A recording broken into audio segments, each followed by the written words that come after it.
세계 최대 자산운용사인 블랙록의 레리 핑크 회장이 비트코인은 국제적인 자산이라고 말하며 비트코인을 공식 지지하고 나섰습니다.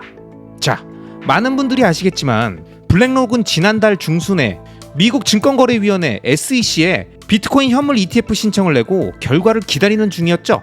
그래서 제가 이전에 이와 관련돼 앞으로 일어날 일들에 대한 제 생각을 영상으로 만들었었습니다. 그 영상에서 제가 뭐라고 말씀드렸나요?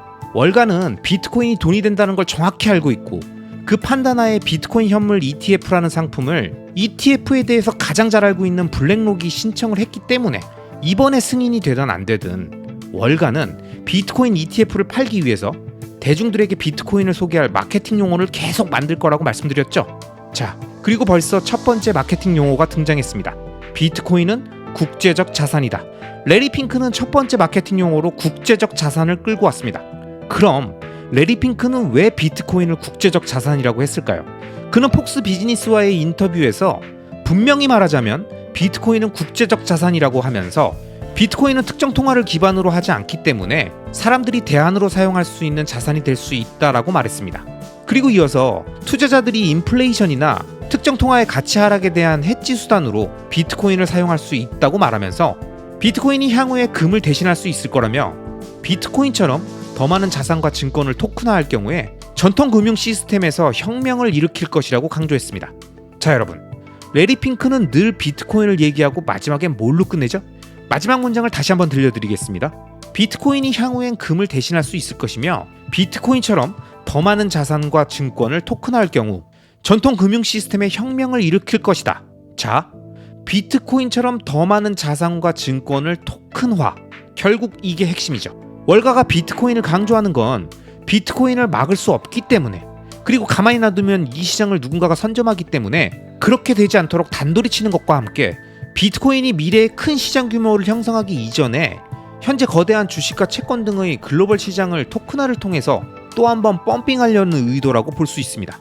ETF의 장점이 거래가 쉽고 거래 비용이 저렴하며 다양한 상품을 혼합해서 판매할 수 있다는 건데, 그래도 이건 각 거래소별로 국가별로 운영 주체가 다르고 금융시장의 개방 정도에 따라 자금의 이동이 통제된다는 점과 각 국가별 자산시장의 특수성과 환율 리스크를 안고 상품을 판매해야 한다는 단점이 있을 겁니다. 그런데 만약 비트코인 ETF를 통해서 많은 대중들이 코인과 토큰화된 상품에 대한 개념이 잡히고 그런 인식 대전환을 통해서 자연스럽게 본인들이 익숙한 주식과 채권을 담보로 한 토큰화된 상품을 홍보한다면 전 세계를 대상으로 각 국가별 환율 리스크와 복잡한 상장 절차 및 국가의 법규와 자금 통제의 틀에서 벗어나서 24시간 쉽게 본인들이 유동성을 공급해주면서 전 세계인을 대상으로 거대한 금융 네트워크를 만들 수 있다는 생각을 하지 않았을까요? 레리 핑크가 누굽니까? 그는 2017년만 해도 비트코인은 전 세계에서 자금 세탁에 대한 수요가 얼마나 많은지를 보여준다 라고 말했고 비트코인이 주로 범죄에 쓰이는 수단이라고 평가절하했던 인물입니다. 하지만 2021년쯤 블랙록이 가상자산 투자로 돈을 벌었다는 사실을 인정하면서 비트코인이 훌륭한 자산이라고 입장을 바꾼 적이 있죠. 결국 지난 반감기 이후 상승장 때 비트코인에 대한 가능성을 정확하게 확인한 이후 하락장이 오기를 기다렸다가 비트코인 반감기가 아직 10개월 정도 남은 현재 시점에 조용히 비트코인 현물 ETF를 신청했고 SEC가 미리미리 틀린 부분 체크해주는 개인과의 선생님 역할까지 해가면서 블랙록을 도와주는 덕분에 지적받은 사항들 다 정리해서 지난 4일에 다시 SEC 선생님한테 숙제 다 풀었다고 제출했죠. 결국 블랙록을 선두로 비트코인 현물 ETF가 승인되면 월가의 본격적인 비트코인 마케팅이 시작될 겁니다.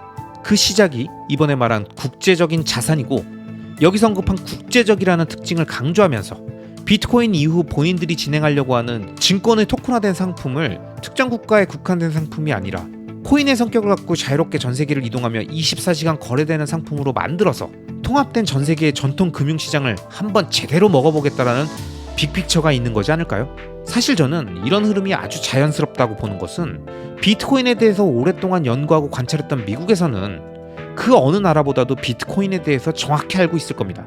그러니까 비트코인을 없앨 수도 없고 막을 수도 없고 검열할 수도 없으니까 최대한 ETF로 미국 내에 묶어두려는 거고, 자신들이 가장 많이 들고 있는 주식과 채권, 특히 미국치처럼 더 이상 수요가 없어서 문제가 되고 있는 상품들을 토큰화해서 이런저런 상품이랑 섞어서 팔면 또 새로운 맛의 상품이니까 사람들이 살 거라는 걸 너무나도 잘 알고 있는 거죠. 거기다가 이렇게 토큰으로 팔면 전 세계인을 대상으로 팔 수 있으니까 얼마나 좋습니까? 스마트폰만 있는 사람이라면 누구한테도 팔 수 있는 상품이잖아요. 그럼 여러분, 지금은 뭘 해야 할 시기입니까? 이제 막 비트코인에 대해서 알게 되신 분들이나 비트코인을 거래소에 보관하면서 계속 사고 계셨던 분들은 앞으로도 쭉 계속 지금처럼 언제든 마음만 먹으면 쉽게 자신의 개인 지갑으로 비트코인을 보낼 수 있을 거라고 생각하십니까? 아마 계속 비트코인을 셀프 커스터디 해오셨던 분들은 잘 아시겠지만 이미 과거에 비해 비트코인을 자신의 개인 지갑으로 옮기는 문이 점점 닫히고 있다는 걸 느끼고 계실 겁니다. 출금 조건을 점점 까다롭게 하고 금액에 제한을 두고 출금 수수료를 올리고 출금 시 자금 출처를 소명하라고 요구하고 이런 상황이 하나씩 더 까다로워지면 졌지 더 쉬워질 거라고 생각하는 분은 없으시죠? 여러분 생각해보세요. 지금 우리나라에서도 부동산을 내 맘대로 못 사게 막는 동네가 있습니다. 아무리 돈이 있어도 실거주하는 게 아니면 아파트를 못 사게 막는 토지거래 허가구역을 강남구, 삼성, 청담, 대치동, 잠실, 목동, 여의도 등 서울 지역 곳곳을 지정해놨어요. 예를 들면 이런 식의 규제로 사유재산에 대한 거래 행위를 제한하는 방식은 너무나도 공공연하게 우리가 살고 있는 이 세상에서 현재 일어나고 있죠. 그러니 비트코인 자체를 막을 순 없어도 거래소에서 거래되는 비트코인의 이동을 막는 건 이건 일도 아니에요. 부동산 거래도 못하게 하는데 일개 거래소 몇 개 압박해서 비트코인 다른 곳으로 출금하지 못하게 막는 게 대수입니까? 그러니까 시간이 좀만 더 지나면 실물 비트코인은 원래 개발된 처음 의도대로 P2P 거래 방식으로 사용되는 마켓이 커질 수 있습니다. 이미 명동 사채 시장에서 달러를 교환하듯이 비트코인을 교환하는 수요가 있다고 하고 이게 점점 더 커질지 모른다는 거죠. 그러니까 만약 아직까지도 거래소에 자신의 비트코인을 보관하면서 그래, 옮길 거라니까.